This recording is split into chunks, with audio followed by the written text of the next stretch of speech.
pronto, estava dito, estava cumprido a tal passagem do ouro à prata, da estátua, e a lição ficava assim. Ainda assim, Daniel teve um capítulo inteiro a descrever como é que era a festa, o que é que se estava a suceder na festa, quais é que eram os pormenores, até mesmo dos deuses que eles estavam a adorar. Porquê é que é preciso dizer que havia um deus de ouro, de prata, de cobre, etc, etc, até chegar à pedra? Será que há alguma coisa que eu possa aprender nesta questão? Este é que é o desafio que nós temos nesta semana, é perceber os detalhes, porque por algum motivo eles foram escritos, e não outras coisas que se fôssemos nós a escrever iríamos ter mais interesse em escrever. Então vamos a isso. Outra ressalva que gostava apenas de fazer é que o autor desta lição não merecia um livro, um A5, merecia um A4, ou se calhar um A3. É porque há tantas informações, tantas ideias que ele coloca, que só aqui vê-se que ele dá uns lamirés aqui, ali, acolá, e parece pouco, tão pouco espaço para tudo aquilo que havia por dizer. Mas então, começamos a história.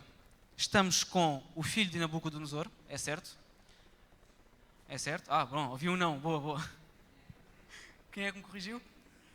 Exatamente, era o neto de Nabucodonosor, Belsazar. E já lá vamos ao porquê de ser o neto. Estávamos numa festa. Esta festa foi dada a quantas pessoas?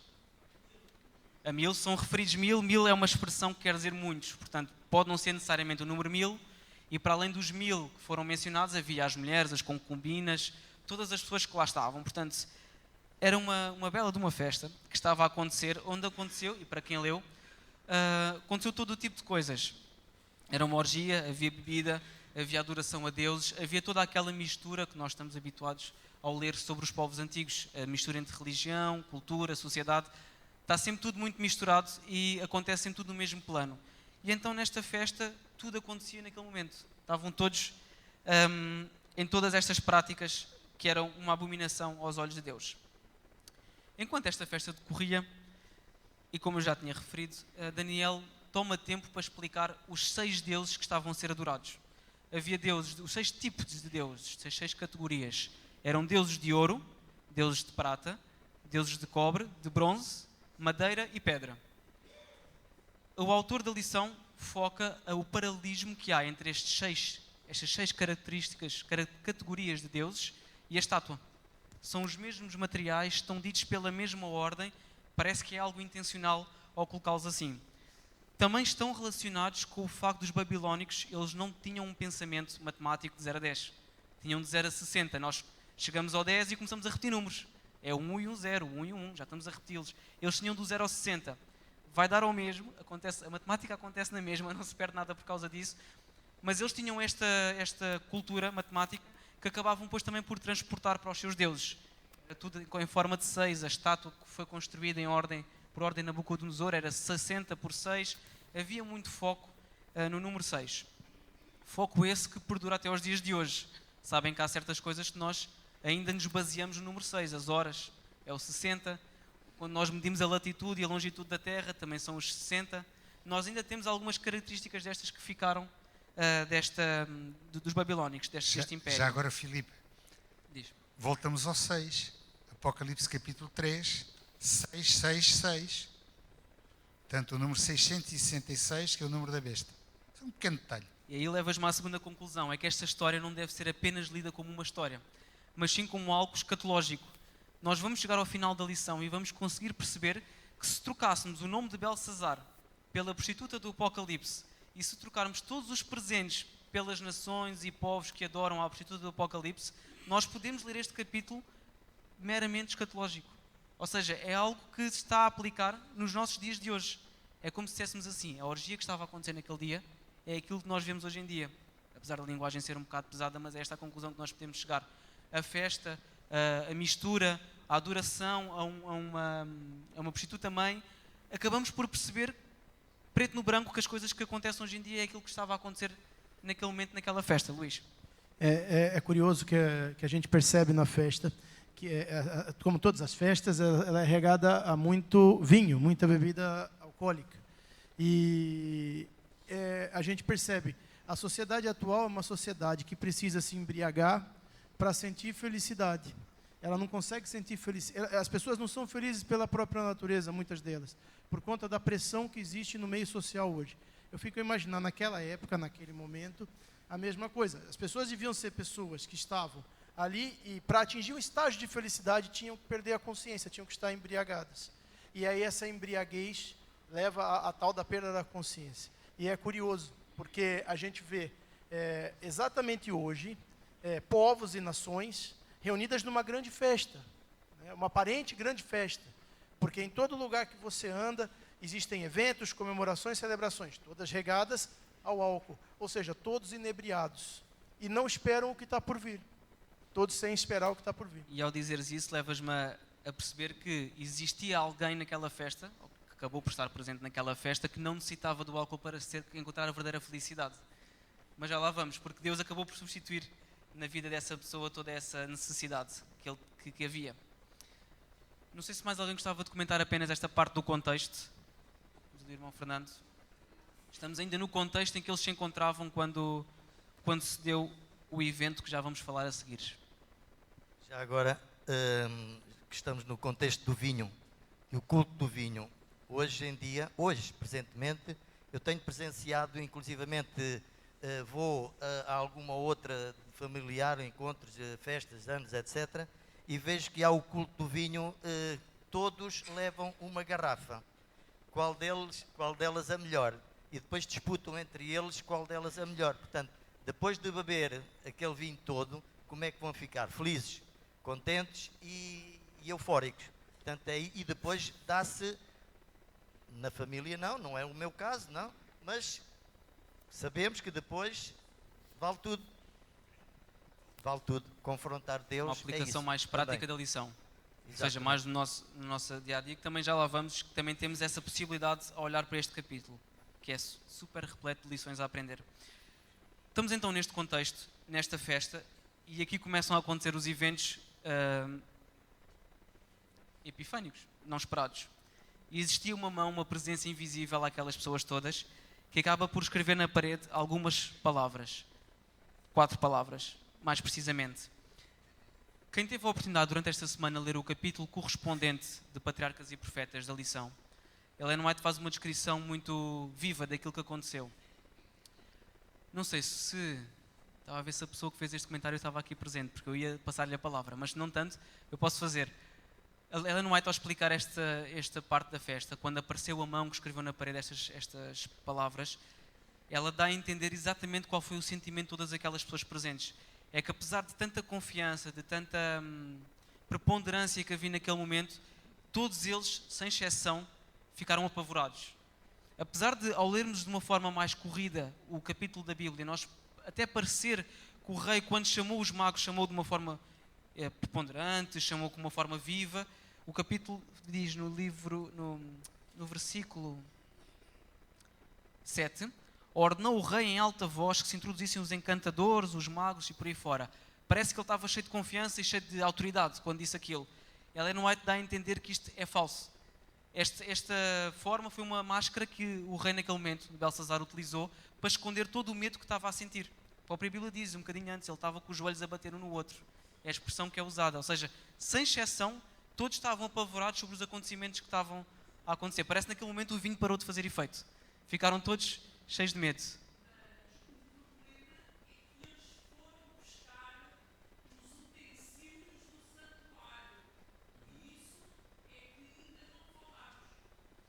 Que é importante, sim. Pode só repetir o microfone para quem está lá em casa? O importante neste momento é saber que os utensílios do santuário foram pescados para beber esse vinho. E por isso foi uma blasfémia perante Deus. Ou seja, então o pormenor que a irmã está a ressalvar, Carlos, sim, antes de... Ao contrário do seu avô, que trouxe os vasos e os pôs no templo, num lugar, enfim, que eles achavam nobre, não é?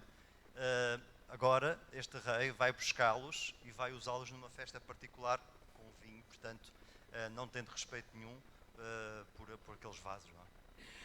O irmão Valdecir lá em baixo teve um comentário espetacular acerca, está aqui à frente, acerca deste pormenor que nós podemos retirar uma lição espetacular.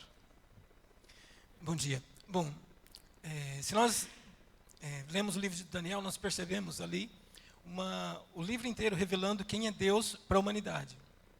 Se nós pararmos na história dessa festa, nós percebemos que o povo babilônico, eles tinham claro na mente deles que existia um Deus de Israel. Embora já tivesse passado tantos anos da conquista do povo de Israel pelos babilônios, ainda eles se lembravam que existia um Deus em Israel, e eles já tinham começado a beber o vinho, mas mandaram trazer as taças, os vasos do templo, para eles usarem como humilhação, dizendo: olha, está vendo aquele Deus que nós derrotamos há mais de 80 anos atrás? Nós somos superiores a eles, vamos beber nas taças dele. Então, ali a gente percebe o quê? Um atentado contra Deus.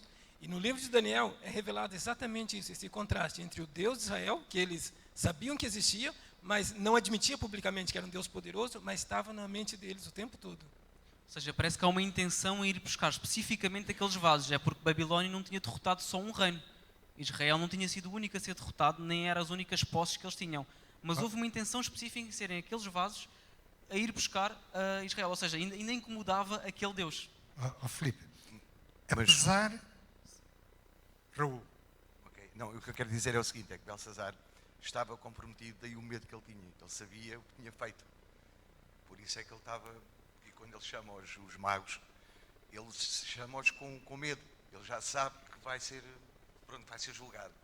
E por isso é que eu, acho que ele tem aquele medo que ele sente aí. já agora, complementando o que estava a dizer o nosso irmão Valdecir, Deus pode levar o seu tempo a aplicar a sua justiça. Pode ter o seu tempo, mas ela vem. Esse tempo tem um propósito sempre, resgate.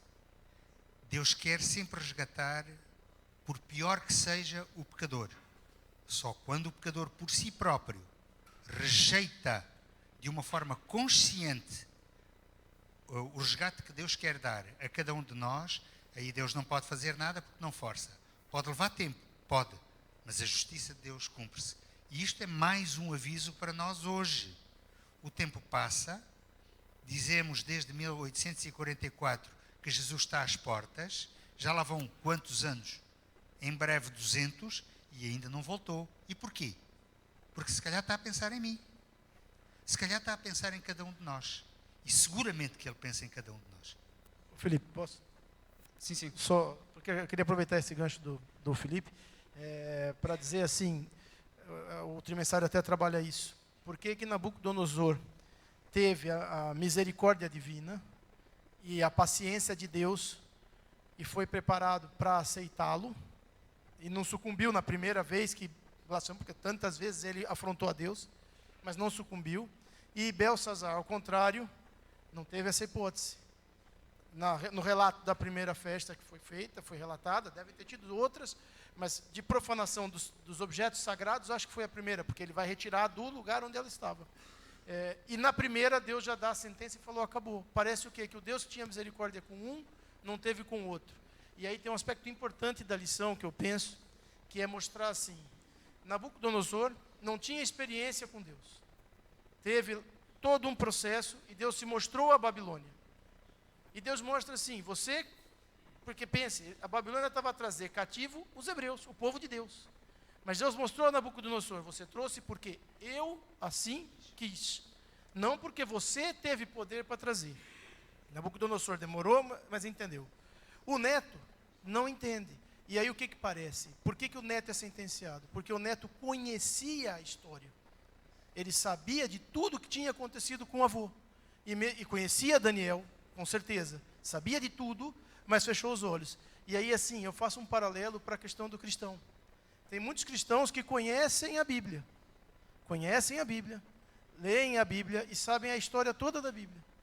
Mas insistem em praticar atos contra o que está na Bíblia. E aí o que parece?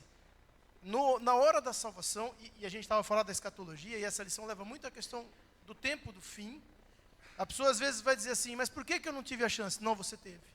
Você teve. A questão é que você conhecia, e a ideia do julgamento, que nós vamos ser julgados por tudo, pelo tanto que nós sabemos. Com o conhecimento vem a responsabilidade. Exatamente. E acabou por ser isso, Belsazar, ele tinha a responsabilidade de já ter aprendido com o seu avô. Então chegamos a um ponto da lição em que precisamos de acrescentar algum detalhe. Eles estavam a ver uma mão que escreveu 4 palavras e essas palavras estavam na sua própria língua. Um detalhe interessante é que naquele momento também já havia a percepção, havia o conhecimento no palácio que eles estavam a ser cercados pelos medo-persas. Quando aquelas palavras dão a entender divisão, contagem, pesagem, elas dão a entender perante aquele império que já o estava a cercar, que alguma coisa de boa não viria. E eles começam a perceber naquele momento que há de chegar eventualmente a sua hora. Talvez seja por isso que quando os magos são introduzidos, eles têm alguma dificuldade em dizer ao rei o que é que aquelas palavras querem dizer, que apesar de serem palavras na sua própria língua, o significado se calhar não era o mais agradável e não havia assim ninguém tão pragmático como Daniel para poder dizer. Então, apesar de haver aquelas recompensas, que eram 3, quais eram as recompensas? Os vestidos, a cadeia de ouro e o terceiro no reino. Porquê o terceiro? Mais à frente, depois o autor acaba por dizer o porquê do terceiro, é um detalhe interessante. Porque o próprio Belsazar era o segundo, o seu pai ainda era vivo, mas não tinha muito interesse na governação do reino. Como não tinha muito interesse, acabou por passar ao seu filho o reinado de Babilónia. Então era Belsazar que comandava. E o que é que acontece a Nabonido? Nós temos informações que Nabonido era muito mais interessado em arqueologia. Apesar de ser uma altura assim muito antiga para nós, já havia arqueologia de coisas ainda mais antigas para eles. Eles tinham muito interesse no Egito Antigo. Ou seja, já havia arqueologia desde aquela época até aos dias de hoje. E, por os vistos, Nabonido estava mais interessado nestas questões do que propriamente em governar o reino. Então Belsazar tinha assumido e podia oferecer o terceiro lugar. Há uma frase que diz que a culpa persegue sempre a mente do culpado. Ou seja, o ladrão vê em cada sombra um policial, né? O que eu quero dizer com isso? Lá no fundo, Belsazar sabia que ele estava fazendo uma coisa errada. Tanto que ele nem sabia o que estava escrito, não entendia a tradução, apesar de estar na sua língua, mas começou a tremer.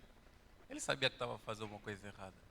Mas o fundamental dessa lição que o autor talvez está querendo nos passar, e tal como você falou, e muito bem, não é apenas uma história para a gente lembrar e falar impressionante, não. É para a gente olhar e tentar relacionar isso com a nossa vida hoje, atualmente, de como nós vivemos, de como é a nossa conduta cristã. Imagina o que é passar a vida toda na igreja e saber dos princípios e um dia o Senhor falar: apartai-vos de mim, porque nunca os conheci, né? É muito triste. Ou seja, nós podemos ler, é o trabalho de casa, podemos ler este capítulo de 3 maneiras diferentes. O histórico, podemos ler de forma escatológica e podemos ler de forma pessoal, a aplicar à nossa vida. Aplicando na nossa vida, qual é que é a personagem que nós encarnamos aqui nesta história? Tem que ser Belsazar, não é? Para nós podermos aprender ou Belsazar ou Nabucodonosor. E já lá vamos, mais lá para o final.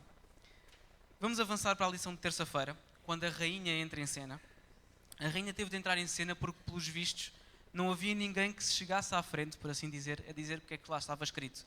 O próprio rei, como estava a dizer muito bem, acabou por chutar para os magos. Eles é que têm que saber o que é que está aqui escrito, apesar de dar a entender que não eram coisas boas. Os magos acabam por dizer: nós também não conseguimos.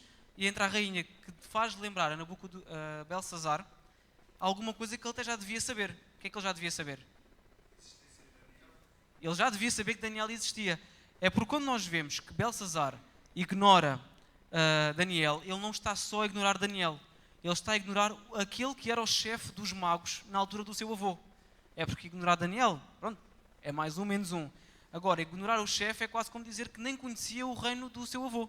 E, no entanto, ele conhecia o reino do seu avô. E tinha ignorado aquele que era o principal dos sábios, dos magos, dos encantadores, tudo mais. Então, esta nova geração, e a irmã White explica isto muito bem, era uma geração de magos e de encantadores que estava ainda menos preparada para conseguir interpretar as palavras de Deus do que a geração anterior. O próprio autor dá isso a entender. Belsazar chega ao poder, arruma para o lado aqueles que se calhar mais velhos, traz a sua geração, e Daniel, como fazendo parte da geração anterior, acabou por ser também arrumado, não tinha ali papel. Aliás, não tinha papel até chegar ao dia em que foi necessário. A rainha sugeriu isto, deu a entender a Belsazar que já devias te lembrar dele, até devias lembrar dele antes sequer dos teus próprios magos, e entra Daniel em cena. Mais ou menos com que idade é que ele entra em cena? 80 anos. O que dá que pensar com que idade então é que ele foi para a Cova dos Leões, mas isso são coisas da próxima semana. Filipe, posso? Sim. Só um minuto. Há aí uma palavra, uma atitude que ainda não falamos, que sempre dominou desde a existência do ser humano, que é, e a lição fala nisso, o desafio a Deus. O ser humano desafia e vai continuar a desafiar Deus.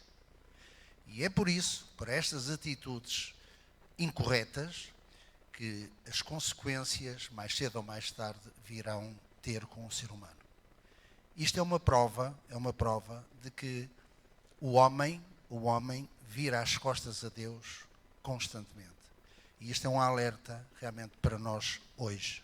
Devemos estar realmente mais atentos, porque se não estivermos atentos, a perdição de Belsazar vai ser exatamente a mesma para nós. É interessante relembrar essa palavra do desafio. O autor diz, foi um desafio e também um ataque ao próprio Deus. A expressão que usa, a questão de que falávamos há pouco, pedir que viessem as próprias taças do templo. Temos lá atrás mais uma participação. Pedir que viessem as próprias taças do templo para beber vinho delas. É um próprio ataque para além de um desafio. Obrigado, Tony. Nós podemos também ver que o que aconteceu com Belsazar é porque, no decorrer de toda a história, desde Nabucodonosor, aquela noite de loucura, nós podemos dizer, Deus não podia deixar passar mais. Encheu, chegou no limite, como Sodoma e Gomorra chegou no limite. Então Deus tinha que pôr um ponto final. Então foi uma noite de loucura que condenou o reino e condenou Belsazar.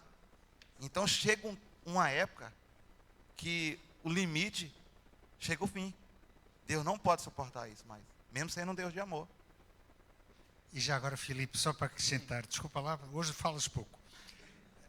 Só para acrescentar mais um pequeno detalhe. Reparemos que Deus só intervém de uma forma destas quando se atinge o limite. E o limite é a paciência de Deus que Ele tem para cada um de nós. Porque Ele procura sempre o resgate. Sempre, sempre. É bom que nós tenhamos em mente que Deus é um Deus de amor, primeiro. Mas também a justiça vai de par com o amor. Há limites. Quando ultrapassamos o limite, acabou para nós. É que Belsazar conhecia perfeitamente a história do seu avô. Ele não poderia ser ignorado, não podia ignorar tudo quanto aconteceu com o seu avô. Ele seguramente estava presente, ou pelo menos a história foi-lhe transmitida seguramente. Porque essas histórias são de família, e a família transmite à sua própria família. E a arrogância que ele teve suplantou a arrogância do próprio avô. O orgulho que ele manifesta é superior ao orgulho do seu avô. Ele vai ao ponto de profanar aquilo que é sagrado para outros. E que Deus tinha dito de uma forma muito clara e que Nabucodonosor, como já foi dito, soube preservar. Portanto, passou o limite. Deus não pode permitir que esse limite seja ultrapassado. E isto connosco hoje é a mesma coisa. Não pensemos que isto foi só no passado. Nós, por vezes, podemos passar determinados limites e estamos a determinar qual a ressurreição onde podemos nós, depois, mais tarde, participar. Algo que eu não resisto a dizer, depois do comentário do irmão lá atrás, o teu agora também, Filipe. Se nós voltarmos, e peço desculpa por estarmos sempre a transitar entre o plano histórico e o plano escatológico, se nós voltarmos ao plano escatológico e olharmos para esta história, há uma pergunta que salta logo à vista. Chegou o tempo em que a taça foi cheia para o rei Belsazar, como dizia muito bem. E os medos entraram e o rei foi morto nessa própria noite, como penso que é o último ou penúltimo versículo deste capítulo. Mas a pergunta é a seguinte: pensando escatologicamente que chegará o tempo em que a prostituta do Apocalipse será destruída porque encheu a taça das iniquidades, não há também um povo de Deus que quando chega essa destruição é salvo? É porque se nós olharmos para esta história, houve alguém que representava o povo de Deus, que era Daniel, e que foi salvo naquela noite. É porque imaginem, o exército entrou com tal preponderância que matou praticamente toda a gente. Quem é que Daniel era? Como é que estava vestido naquele momento? Era o terceiro do reino. Ele tinha acabado de receber as vestes, tinha acabado de receber correntor. Ele estava não só como terceiro do reino, como estava super bem identificado. E no entanto, ele sobrevive. Nós vemos aqui escatologicamente a mesma coisa. A prostituta do Apocalipse acaba por ser destruída, mas há um povo que sobrevive. E Daniel aqui representou esse povo. E por isso é que nós estamos sempre a transitar do histórico para o escatológico nesta história, porque todos os pormenores aqui interessam.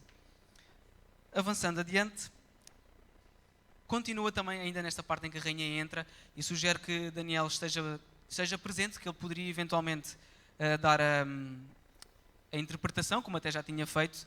Nós vemos que houve uma ignorância completa por parte dos magos, de todas as pessoas presentes, de que havia alguém que era capaz de dizer a verdade, que não é diferente daquilo que nós vemos hoje em dia. Apesar de haver muitas pessoas cheias de conhecimento, ainda há muitas pessoas completamente afastadas, sem noção que é alguém, alguma mensagem que é capaz de transmitir a verdade. E foi aqui que nós vemos que a igreja apóstata, acaba por ignorar os conhecimentos, a Bíblia, a palavra de Deus, como sendo a verdade, a palavra e a vida. E então foi preciso entrar Daniel como profeta. O profeta de Deus queria dar a sua interpretação. Há 3 recompensas, nós já falámos nessas recompensas, mas o que é que Daniel diz relativamente às recompensas, antes de as aceitar? Ele acaba por aceitar, mas o que é que ele diz antes? Relativamente às recompensas. Guarda isso para ti. Não interessa, não é? As recompensas agora não interessam. Será que Daniel tinha alguma noção mais do que o resto das pessoas? É porque Daniel era o único que não estava embriagado. Ele tinha a noção de que à volta existia um exército, tinha havido a profecia de Deus que aquele reino iria passar e que se calhar estaria prestes a acontecer. A pergunta que eu faço é a seguinte: como já mencionámos há pouco, houve o detalhe, e agora vamos aprender uma lição importante acerca disto, houve o detalhe, houve o cuidado da parte de Daniel de especificar quais foram os deuses que estavam a ser adorados naquela noite, naquela festa. A ordem foi a seguinte: ouro, prata, cobre, bronze, madeira e ferro. A mesma ordem da estátua.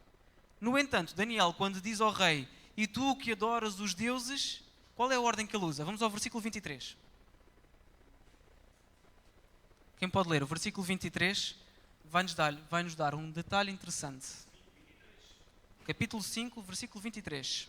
E levantaste contra o Senhor do céu, pois foram trazidos os vasos da casa dele perante ti, e tu e os teus grandes e as tuas mulheres e as tuas concubinas bebeste vinho por eles. Além disto, deste louvores aos deuses de prata, de ouro, de cobre, de ferro, de madeira e de pedra, que não veem, não ouvem, não sabem, mas a Deus em cuja mão está a tua vida, e todos os teus caminhos a Ele não glorificastes. Obrigado.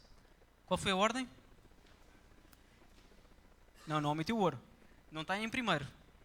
Está em segundo. Ou seja, ele tinha usado os deuses de ouro, prata, etc, etc, e agora usa os deuses de prata, ouro, etc. O que é que Daniel estava a querer dizer? Chegou a hora.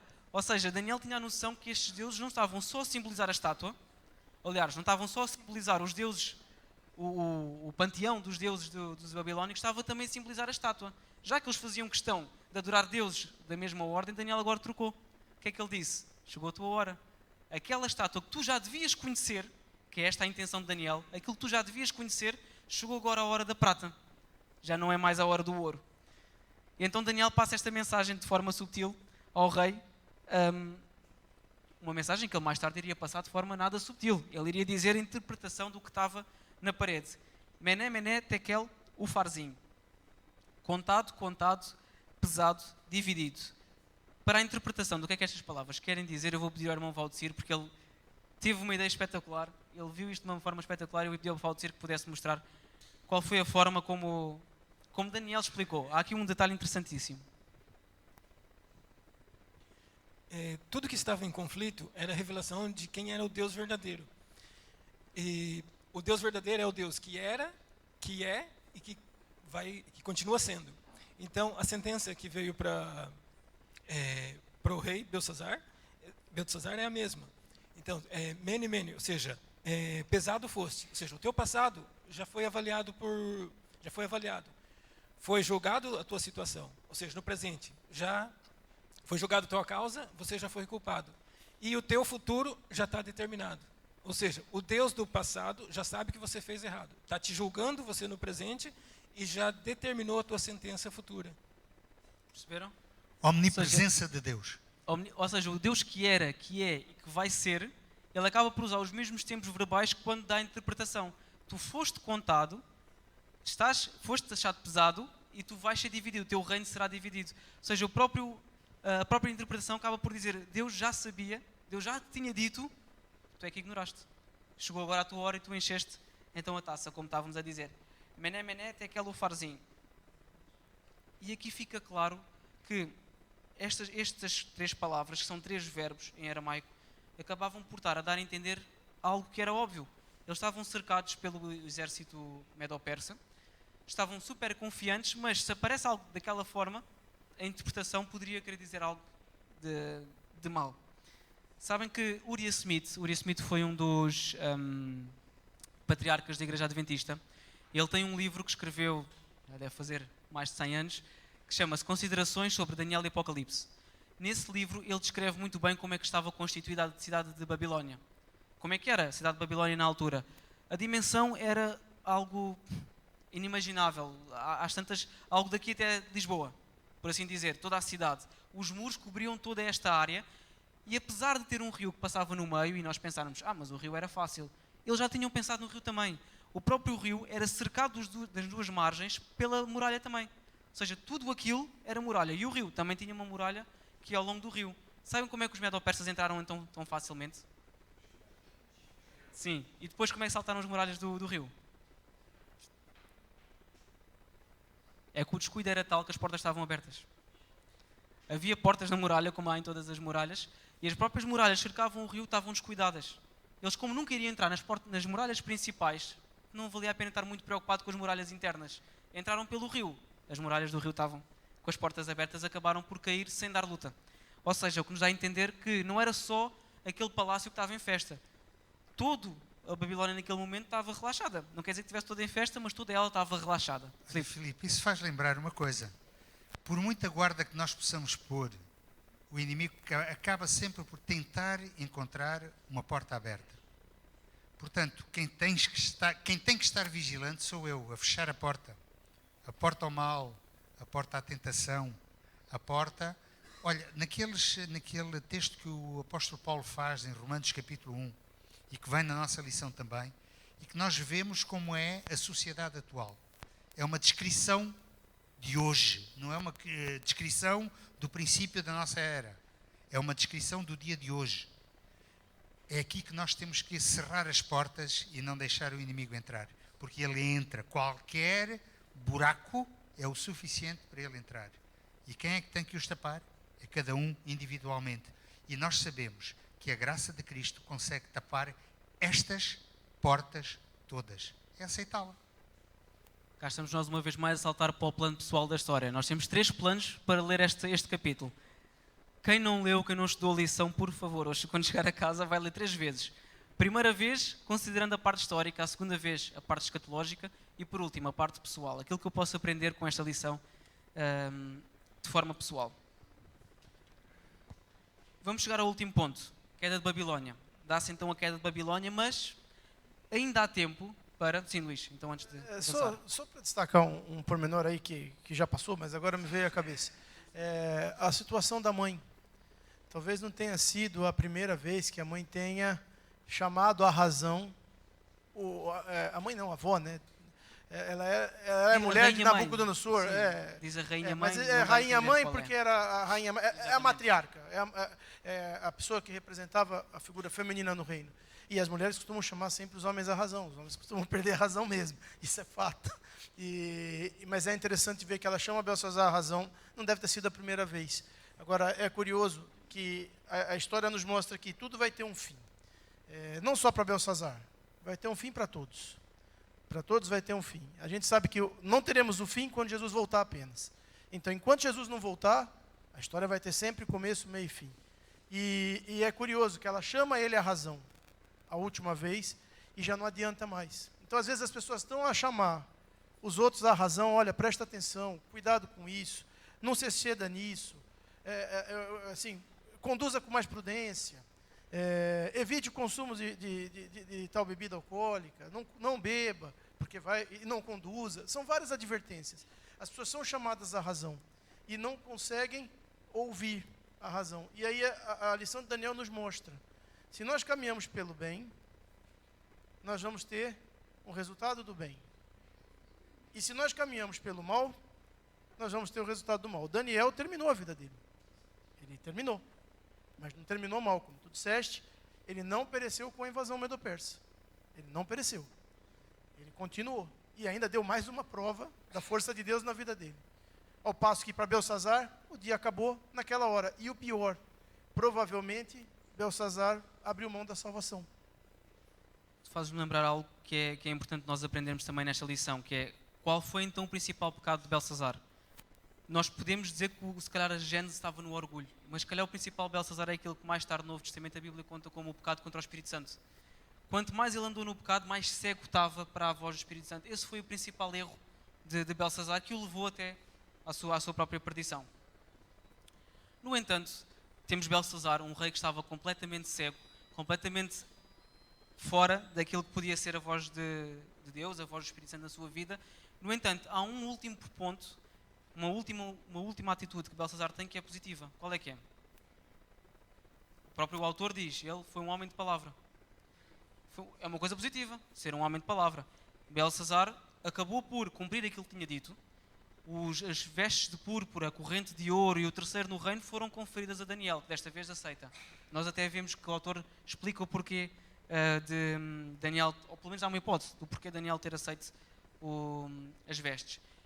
Mas o facto do rei ter tido uma última atitude positiva salvou-o. É porque quando são atitudes positivas, nós às vezes pensamos que estão a contar pontos positivos. Eu fiz agora uma coisa boa, portanto apagou alguma coisa que eu tinha feito errado anteriormente. Acabamos por ver que, apesar de ser um homem de palavra, não valeu de nada. Quando já tinha enchido a sua taça, não era isto que iria se salvar do que iria acontecer. E a lição que eu aprendo na minha vida é que, apesar de ser ensinado na sociedade de hoje, que se calhar ser um homem de palavra, se calhar levar até ao fim aquilo que eu acho, aquilo que eu quero, aquilo que eu sou, ser como eu devo ser e não interessa o que os outros dizem. Levar isto até ao fim até pode parecer positivo, mas se calhar quando chega as contas não vale nada, vale zero. Se calhar nós aí temos que acrescentar algo mais, não só apenas a nossa vontade. Mas Luís, tu lá embaixo disseste algo interessante acerca desta questão, que ias dizer agora de... Eu gosto esqueci-me, mas... Não, o que eu estava a dizer aqui, a gente estava a discutir lá embaixo, que a Belsazar tem todas as hipóteses, e não houve. E aí então oferece, no ápice da arrogância, e ainda oferece, olha, eu vou lhe dar esses bens todos, se você revelar o que está escrito aqui, para Daniel. E Daniel então manda as favas, mas depois Daniel acaba por aceitar os bens. E a aceitação, a ideia da aceitação mostra o quê? Mostra um contraponto muito importante. Porque Daniel acaba por aceitar aquilo tudo, mesmo sabendo que aquilo ia servir por algumas horas. Aquilo não teria serventia por mais do que horas. Daniel já sabia que o reino cairia, o império cairia, porque Daniel já tinha visto isso no sonho, com as ideias das cabeças. E ao ler aquilo, ele percebeu que era o fim. Mas mesmo assim ele aceita. Mas aceita por quê? Ele aceita, exato, ele aceita para mostrar até uma ideia de misericórdia. Aquela pessoa condenada, que já está condenada, Belsazar estava condenado, ele não precisava passar por mais um processo de humilhação, ou ser exposto.